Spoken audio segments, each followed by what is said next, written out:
Welcome back to episode 6. In this video, I'm going to jump into one of my client accounts and I'm going to show you how to navigate up to the audience manager. Once we're in there, we're then going to build out a few audiences together. More specifically, I'll show you how to set up a remarketing audience, an in-market audience, a keyword intent audience, a custom affinity audience, and even a combined segment. And whilst we touch on each one, I'll explain to you which ones you should be using for conversion-based campaigns and which ones you should be using for reach and brand-based campaigns, along with some useful tips to look out for when building custom audiences. And as with all things Google Ads, there's quite a lot of content to get through, so I'm going to try and move through it as quickly as possible so I don't bore you to death. However, if I do miss something or you have any burning questions, please hit them in the comments below.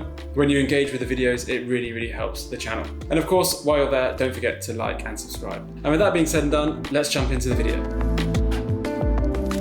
Audience Manager is going to be where we can set up audiences and manage all of the audiences that we have built at the moment. So it's where we'll be creating our retargeting audiences, that's YouTube based or website based, or it's where we're going to create some of our custom intent audiences or keyword intent audiences, or even our combined segments. So what I'm going to do here, build 3 audiences. We're going to build a retargeting audience and we'll look at the different options with that. So if it's website or if it's YouTube based, and I'll briefly touch on the other options as well. And then we're going to build a custom segment using some keywords, and I'll show you how we can set these things up, and I'll also show you how we can set up a website based custom audience as well, which I like to call custom affinity, but that's neither here nor there. And then finally we will look at building a combined segment. So you can either follow along or you can do this later in your own time. The only thing I'll say is if you are following along for the retargeting lines or the first party data audiences, you will need to have already some integrations, whether you've got the Google Ads tag on your website,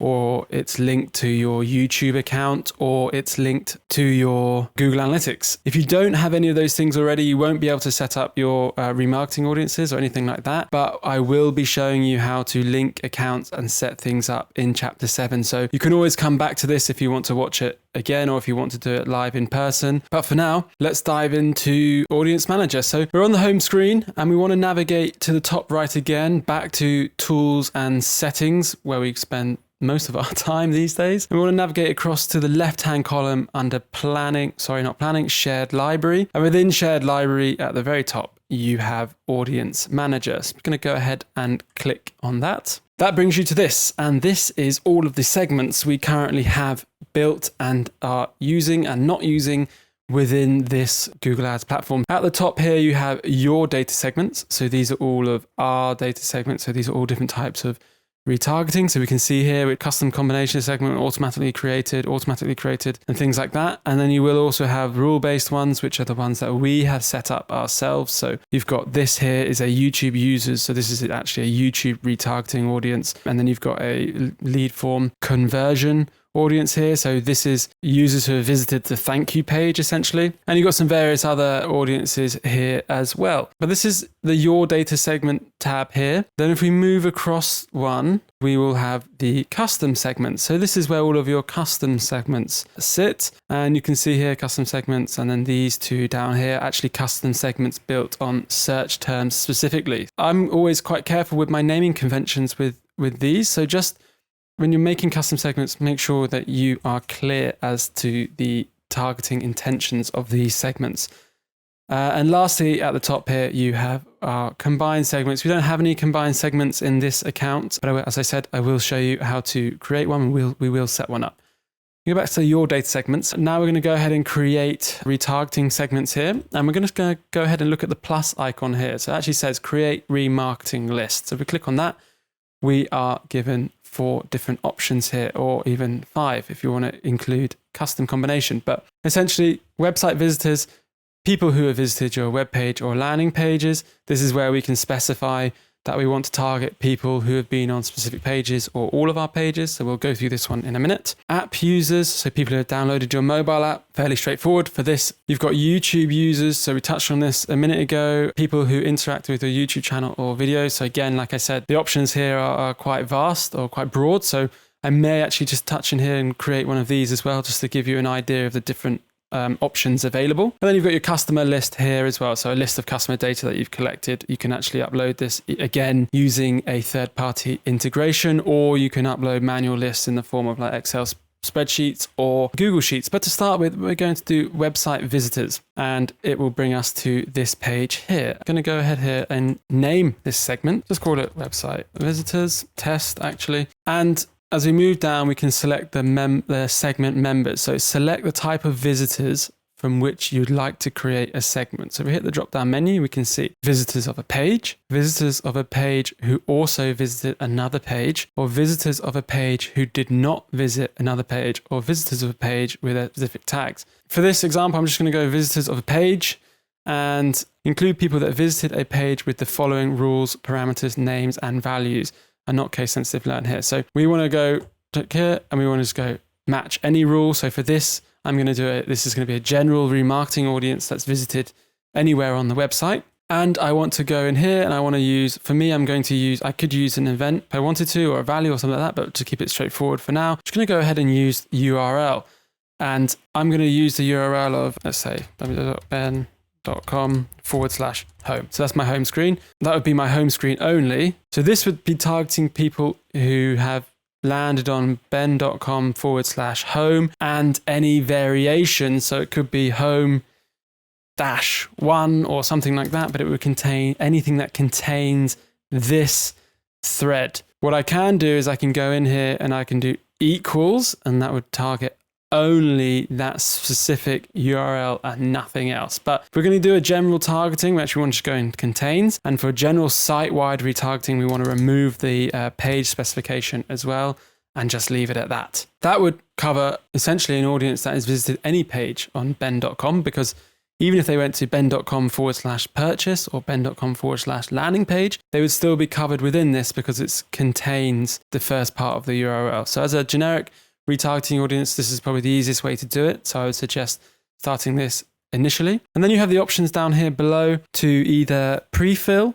So choose between pre-filling the segment or starting with an empty one. Pre-filling will essentially try and backdate to the last 30 days. Usually takes a couple of days to build these audiences out. So in 2 days, you'll have a full audience of 30 days worth of audience. And if I start with an empty segment, I'll have to wait 30 days before that comes through. So I usually go pre-fill just because it gets things moving a bit quicker. And here you can adjust your membership duration. So the standard of the standard remarketing audiences are usually 30 days. You do have the capability of going up to 540 days, but just remember, when you increase the duration, you are likely to decrease the intent of that audience. If you did want to test 30, 60, 90, and so on, I would suggest actually building them in different audiences and then testing them in either different ad groups within each campaign and seeing the different performance levels you've got. I mean, things work differently for every brand. So again, there is no one size fits all, but just you can play around with that here if you need to.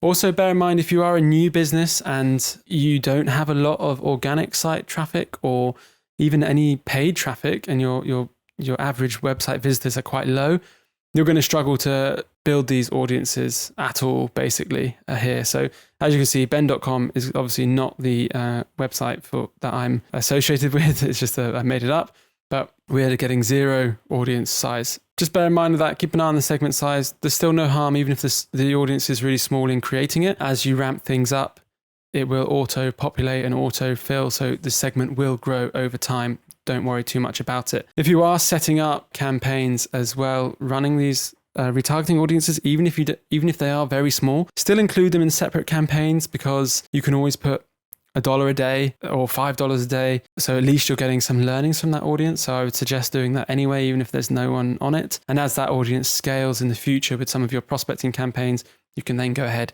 increase the budget, and you still have the learnings in the account already from running that audience for a little while. So the last thing you'll do here is go ahead, if you want to, add a description, say what it is, why you're doing it. It's entirely up to you. And just go ahead and click create segment. And then you have your segment. It will be there within your targeting options. And when it comes to setting up your campaign, you'll be able to navigate towards your data segments in the audience tab, and you'll be able to find your remarketing audience. You'll be able to add it to your campaign. It really is as simple as that. Next on the list, we shall create a custom segment. So navigate to the top, click on the custom segment tab, and I'm going to go ahead and click the plus icon here and to create a new custom segment. If I'm going to be creating a keyword specific audience, I will call it keyword online course audience, or just call it keyword online course. So that to me is telling me that this audience is a keyword only based audience, and those keywords are associated with online course. So I'm going to come down to include people with the following interests or behavior. So if it's keyword only, I'm going to ensure that people with any of these interests or purchase intentions, I'm actually going to go ahead and click people who searched for any of these terms. And again, the caveat it says here is only on campaigns running on Google properties. On other campaigns, terms will be used as interest or purchase intentions. So that's just saying if it's on third-party apps or websites, it will be using this function here. But if you specify you're running only on Google properties, it will run as a keyword-based audience. So I've gone ahead and just copied that audience in there. And I can see on the right-hand side in the UK, I'm looking at about 100 to 500 mil weekly impressions. Now, if I want to, I can come in here and I can change this. I actually want to look at the United States and not the United Kingdom. So I'm just gonna have a look at that, see how that changes things. Impressions are roughly the same, and it gives you a rough gender split and some rough demographic splits as well. I would take this with a pinch of salt. If I'm looking at a keyword audience with 100 to 500 mil impressions, from my experience, is usually going to be lower end of things. So it might struggle to scale, spending any more than $50 a day. You might have problems here. So it may be a case of expanding this keyword list more or switching it to a custom intent audience instead. But if I want to keep it as keywords, I simply just go ahead and I click save, and then that audience will now be saved into my custom segments. If, however, I think, okay, there's not enough impressions here, not enough scale to run a successful campaign, especially if I want to run video, only 50 to 100. Okay, this is not going to be enough scale for me. I actually want to turn this to an intent audience. I'm going to come in here and I'm going to put intent, or as I usually do with my naming conventions, I just put CI for custom intent online course.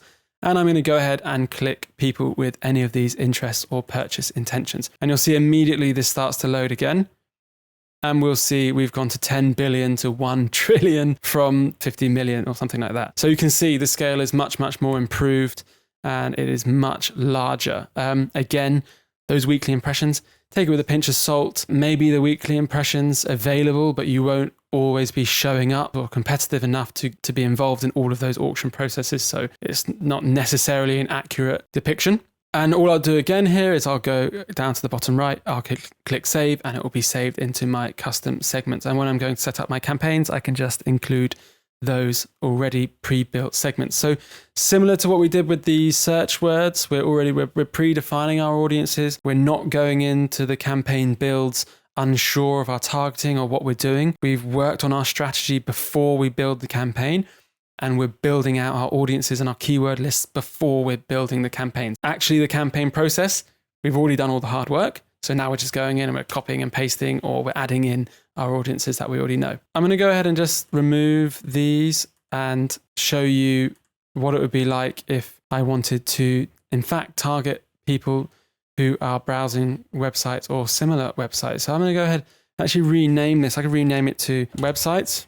For the online course, I'm going to come down here to expand segment by also including enter or paste URLs. Enter website addresses that your ideal customer might visit. Your ads will reach people who browse websites similar to the URLs you enter. Note, this doesn't mean your ads will show on those URLs. So this is just clarifying that your ads, they won't be shown on those websites. They will be shown to people who are actively viewing the websites that you've put in, and similar websites to it. This is not necessarily a competitor, but it's an in-market audience, or people who are visiting this website would probably be visiting similar websites as well. So I can go ahead and put that in, and this will come ahead and create an audience size here, which it hasn't for now, but don't worry about it just yet. So that's how that's done. And you can add in multiple websites here as well to keep expanding the URLs, and it will keep increasing the size of your audience. And you, again, once you've finished with that, you can go ahead and just click save. If you want to do it with apps, same applies down here. Just go ahead and input the apps that you want to add. The last thing I'll say, and it's not something I recommend, is that you can go in and put online course. I can use that as a keyword, and I can also input URLs as well. And we're going to have essentially a bit of a combined audience, and it will target, but this will be using the OR logic. So again, this is not a combined segment. This is an OR, so it will target people who have purchase intentions for online courses or who are looking at or similar websites to nasam.com. I wouldn't recommend doing that just because it makes things a little bit more convoluted, but each to their own. See how you get on with them. You can always test different things. I would highly recommend testing and learning as you go. So that's how you create custom segments. The last one I'll touch on is the combined segment. So again, as with the others, just navigate to the top here, select combined segments. This will bring up a list of combined segments that you already have available. We don't have any in here, so don't worry about it.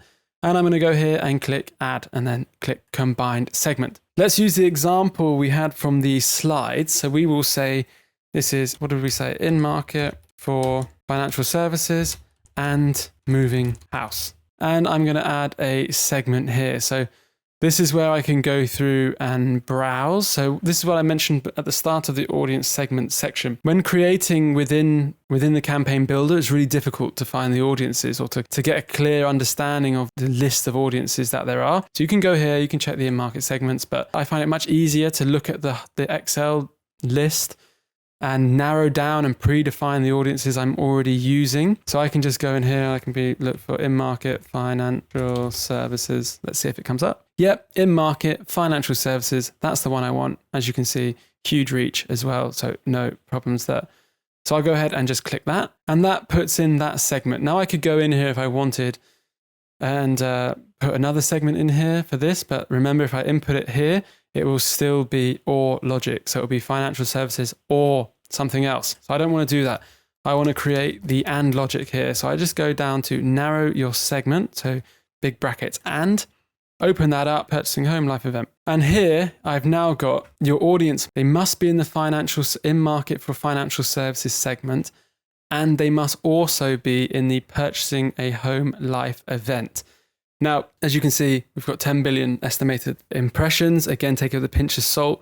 Just be careful with these combined audiences. They can narrow things quite dramatically, especially if you start going really niche on it and you start honing in the segments a lot. Just be careful about that. But this is essentially how you do it. And then finally, you come down to the bottom left, click create, and your custom segment will be there ready to use. That is everything for the audience section. So thanks for sticking with me. I know this has been a little bit of a long section. The next chapter will be about bidding strategies, and we're going to take a view on all of the different bidding strategies that are available in Google Ads. So I will see you in the next chapter.